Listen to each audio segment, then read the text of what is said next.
I'm supposed to create a hip hop 50th. I have a question. Yep. The last day running up to this No Kings in the US. And then today was the big protest. Protest was all across the country.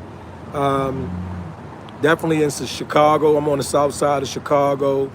And my question is, I've seen it. I've seen it in New York. I've seen it in Chicago. It's going on heavy in the West Coast now because of the time difference. So all across the country today, probably starting as early as 8 in the morning at some places, some venues, over 2,500 No Kings protests or marches were scheduled for the day across the country. So my question to you guys is, do you think it makes or made a difference? And I'll use the terms makes or made a difference. The reason why I say that is because make a difference would be, to me, to put a pivot or a change or maybe to some incentive to motivate people, to get people on board. It could make a difference through exposure, awareness, different things like that. Just the collective movement in and of itself being bigger than what it was last year, much bigger than what it was as I understand it. And people were more intentional and on board with what was happening. Made a difference. I think it's a little more difficult to answer in the present because it took place today, right? So typically when I think about things that made a difference, that's kind of past tense to me. It's like I'm a rear view mirror it and look back and see, okay, that made a difference. So now I have some contrast. I have something to compare it to, like a thin and now or something like that. But definitely in Chicago, there were just tens of thousands of people, and in all different parts of the country too. I don't want to make it all about Chicago, but in all different parts of the country, I think people were collectively, intentionally, deliberately coming together, wanting their voices heard. Not just about immigration in and of itself, about the economy, about the future, all types of stuff. I think there was a list of things that people were very, how do you say it? Vociferous. Is vociferous a word? Or maybe I'm using it in this wrong context, that they were about.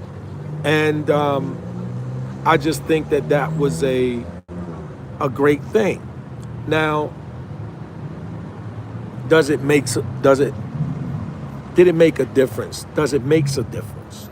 I remember as a young adult or as a shorty, I didn't understand the idea of protest.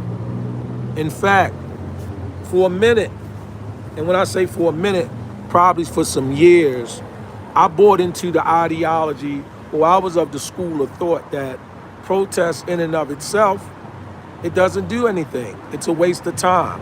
Why do people protest? It's just simply a waste of time.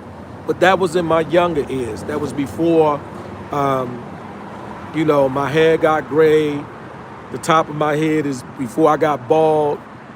Before I stopped receiving any phone calls from the kids and family.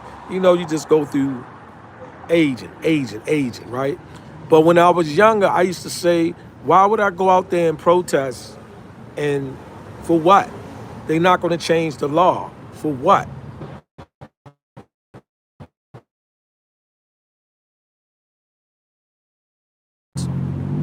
From then through the years, that's why a lot of times, what people say to people or what adults say to younger people is, just keep living. That's what we say. We just say, just keep living. And life will teach you, and life will just be the mentee, right? The mentor, both of them sometimes. And so what I learned about protests, whether it was during the civil rights era, which was when my dad was out there, when my family was going through it, and I didn't understand it. I was too young, whatever that was. whether it's for people's rights, humans' rights, whether it's for Roe versus Wade, abortions, women make decisions on bodies, whether it's for different lifestyle, LBQJ, whatever, I can't remember the order of the alphabets, whether it's for any of that. The idea of protest, what does it do? Whether it's for police and law enforcement abuse and outright murder and execution sometimes of citizens, mainly people of color, more specifically black. What does the protest do? What do the riots do? What does all of the upheaval do? Here's what I learned. Protests play a role. They actually do. Protests play a significant role. Protest is not about getting the law changed that day. Protest is about, one, making people aware, giving people exposure. Protest is almost like younger people or those who were ignorant or wasn't in the know, you learn on the spot. Why? Because through the experience of protest, no matter what level you're on, whether you just heard it about in the news, so that's more ancillary, you're outside of it, you're not really involved, or you're in it, you march, or you're part of some organization that participated in orchestrating the protests, whether it's setting up chairs, handing out flyers, using social media for awareness, different things like that. So whatever level, with whatever tier of consciousness and awareness or exposure that you get to any type of protest, it has value. Because if you think about real young people in school, that impression that they get sometimes, you'd be surprised when you ask younger people as they become adults and they start making decisions about what education they're going to go for, what trajectory or what line of career they're going to approach, and different things like that. You would think it's about, oh, this and that. And a lot of times it's an impression. It's something emotional. There is some memory. It's some experience. It's something that they was exposed to, be it something tragic like a death or just a catastrophe, whether it be in the family, the community, or the world abroad, or it's something fantastic. It's something wonderful. It's something where they could say, you know what? I want to be about that. What career path? What education? What line of pursuit? Where do I need to go? So today, the law doesn't have to change. That law may not change, or those policies may not change until Trump leaves office or sometime after that. But it really doesn't matter. And the reason why it matters less in that sense is because there's so many other aspects and attributes and jewels and values that people would receive as a result of it. People go home, they talk about the protests. People go home, they talk about who spoke. People on social media, the algorithm is feeding it to everybody. It's just there. It becomes a movement in and of itself. So I learned over the years of just living. I had to get away from protests don't make a difference. That was me being less informed. That was my level of naivety. That was me not understanding life. That was me not having a handle or an ear of what that protest was about that would bring me closer to why that protest was necessary, why it was needed. That's what that was. It's almost like, this might be a bad analogy, but I'll use it anyway. You have a pet at home. It's a small one. It's one of those pedigree poodles or something small. It's not going to chew anybody up. It really can't protect you if somebody break in the house. But it'll bark. It'll bark. What difference does it make? It's just barking. It's too small. It can't do nothing with me. I can just grab it and throw it. It does make a difference. Why? Because if you sleep, it'll wake you up. The neighbors might hear it. It might startle it for a second. Any number of things. Like I said, it might not be a good example, but my point is this. Protest is like a slow change or part of the influence of change along with the other things. You know why? A lot of people that participated in the protest today, they'll be graduating from colleges in political science. They are tomorrow's senates, councilmen, aldermen. They are tomorrow's people of influence. They are tomorrow, a lot of these people. A lot of other people, they're finding their footing. They're coming into the idea that, oh, man, it was cool to protest. You know, protest is like an extended, a more robust version of a complaint. You might complain in your house. You might complain at the store. You might complain at the airport. But eventually, collectively, those consistent, intentional, deliberate complaints, they weigh in. And all of a sudden, people will take a look at the policy. Or all of a sudden, the board of directors bring up the question at a board meeting about these issues. So I've learned over the years of just living and becoming more informed how protests do make a difference, and they're so necessary. You ever watch sports? You ever watch football, basketball? And you say, I wonder why the coaches protest or complain or jump in the referee's face after the call was made when I never see the call being taken back. Like you never see it. You never see the call being taken back. You never see them say, oh, because you're complaining, I'm gonna reverse the call, even though they might reverse us at the review, but the complaint, the barking, right?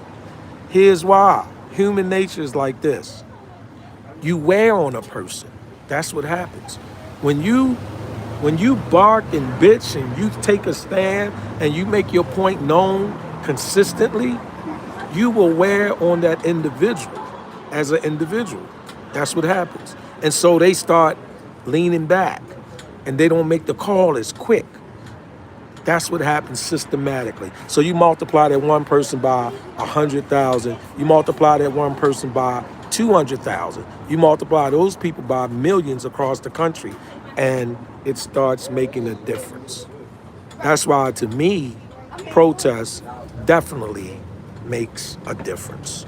Let me look in the chat and see what you guys think. All right, nigga. Still move right there. Ready? Okay, dramaticness.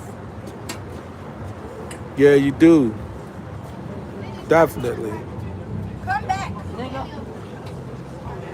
Yeah.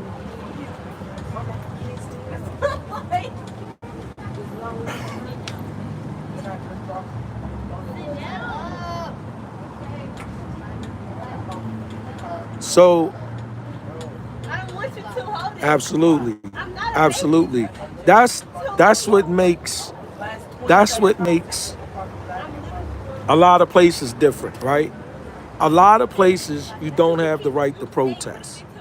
I'm not sitting here saying that everything needs to change. I'm just saying to you guys, the idea that protest is a waste of was, as a younger man. As an older guy, I encourage younger people to protest. And they say, well, what difference do it make? They're not gonna change nothing. They're not gonna change nothing this year. But you don't know whose sentiment that you're actually receiving when you do that protest. See, that's the thing. People really don't understand because people are looking for right now, instantaneous change. No, protest isn't instantaneous. Protest is part of a tentacle, it's part of a body, it's part of a schema, it's part of a semantic model at when certain pieces are put together with protest, legislation, voting, money, When all of that starts coming together, time. What I mean by time, people graduate, people experience life different, people learn how to articulate and express the differences made. Look at, I guess a couple weeks ago, they were talking about the White House wanted all of the news media to sign a sheet of paper or sign an agreement on a policy that if they seek out information from the people working in the White House that they don't authorize, they could be penalized, kicked out of the media, and prosecuted. Now, that's violation right there of our First Amendment. We have a government that's basically asking, we're going to control and spoon feed you the information. Protest is the first cousin of media, right? Media is more organized, it's more deliberate, intentional. Media has a role, it's built out. Media is part of the economy. A protest is not necessarily part of our economy, but it's all similar in that sense. So when the government is coming up with policies to say, sign here, you won't ask certain things, then what's the point of media? You guys are on here in this chat. I'm not really reading the chat, but think about it. I'm on YouTube's platform. So this is not my platform. I'm on YouTube's platform. So YouTube says I can go ahead and use the platform based on their terms of service. Okay. So that's why I'm on here. Now you guys are on here. Whatever you put in the chat, whatever your thoughts are, whatever your feelings are, whatever your expressions are, whatever your protest is, however you feel, I think it's fine. I don't care if you call me names, it never bothers me. I don't care if you make fun of me, it never bothers me. But I will remove you from the channel or hide you from the channel if you make fun, not make fun, if you call other people names in the chat, if you disrespect other people in the chat. Why? That's me saying, acting like the government, right? This me acting like the government saying, say what you will, but damn, show some respect and show some humanity towards each other, no matter what side of it that you're on. That's essentially what I'm saying when this is running. That's all it is. So that's why I can't really see it in there, but I don't mind. I don't care if you with MAGA. I don't care if you think Trump is great. I don't care if you think he's not great. And about Trump, more specifically about Trump, I didn't vote for Trump, but there's no way that I disagree with everything he did. I'm not an all-in, all-out when it comes to that. I'm not binary. I'm not a switch. You got to be all out. Nothing's all in or all out. But at the same time, I understand we got to vote. We got to take a stand. We got to take a side. So we got to weigh all of the pros against all of the cons and make a decision there. Trump, like him or not, minus his personality, minus his ways, to me, he's done several things. Nobody could convince me that Obama would have got done, Biden would have got done, or anybody else out here would have got done in the time that he did it. Nobody. Because I've lived long enough to see how drawn out these processes are. It's like everybody puts Band-Aids and mends the issue, and then they push it down the street and say the next guy can deal with it. If you look at the situation with Israel and Palestine, if you look at the situation with Israel and Hamas, everybody say, well, forget that agreement. It don't really mean it's still going to be fighting. No, I'm not believe for 5 minutes they're not going to still be fighting. What I am saying is no other president would have got it this far to at least get them to lie and say we're not going to do it no more and then start fighting again. That's what I'm saying. I'm not saying he did it perfectly. I'm not saying the treaty's going to hold. I'm saying who else would have got it to the point where they're willing to lie to the world and say, okay, I will stop. Here go the bodies. Here go the body parts, even though one of the body parts didn't belong to one of the hostages' family. But I knew that was going to happen. I mean, what do you expect, right? But that's the thing. There's several things that Trump did that I would say all day. Now, can we polish it and put those acts with a different personality, a different look, a different family, a different administration, and say, "Oh, this is wonderful"? Yeah, we could package it up like it comes from fucking Macy's or Gucci or any of these places that the gift box looks. People keep the gift box because it's just as pretty and it has a value to the person more than the thing that's in the box. I get all that. But there's no way you could get me to say everything he did is bad, no matter what. That's crazy. I don't think that way. But again, I understand. But protest. Let me get back to protest.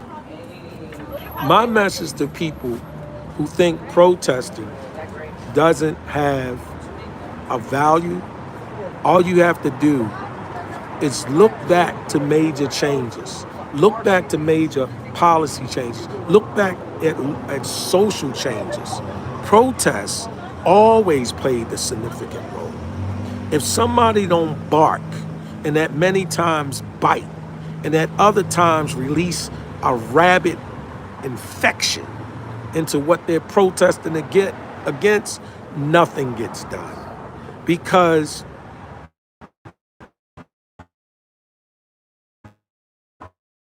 lands are not handed over because somebody asks. The reason why people are protesting, part of it in many cases, there's an established practice, systematically, institutionally. It's just in there, it's codified. And you have to protest against it. That's what you have to do. That's what a lot of these voting acts was about. Black people had to protest against it.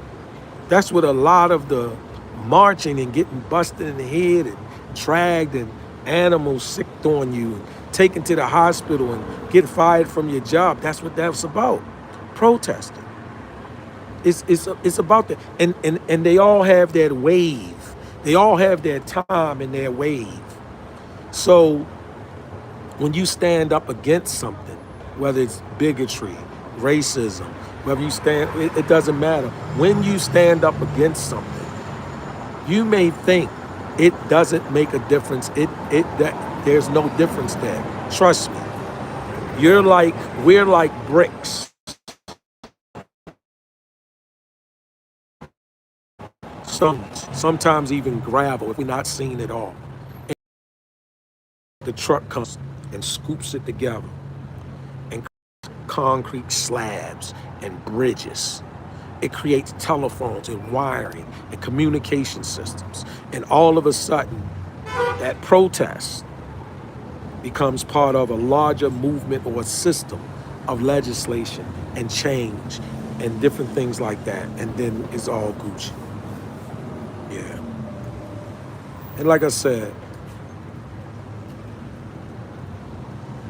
and people can still argue protests don't make a difference. Why? Because there's a place for that argument. Why is there a place for that argument? Because for decades, when I was young shorty, I didn't think protest. See, I ever try to communicate in a way where I'm connected from when I was ignorant, when I was ill-informed or uninformed. Because that's how you lose people. You know, you can't deliver you can't get over to them because you speak from it's almost like somebody pontificating from a podium. I was always wise, I always knew this, I could always figure it out. Well, maybe some can. Majority of people can't, including me. So life teaches you. You evolve through life, and life teaches you these lessons. And then there's evidence of it. And today was evidence of something that you may not see come to fruition for 3 years, but it's coming. All right, guys, peace out. It's your boy Talk Williams, host and creator of what? Hip Hop 50th. If you like content like this, please, if you don't mind, subscribe to my channel and Yeah, I see you guys, man. Peace out.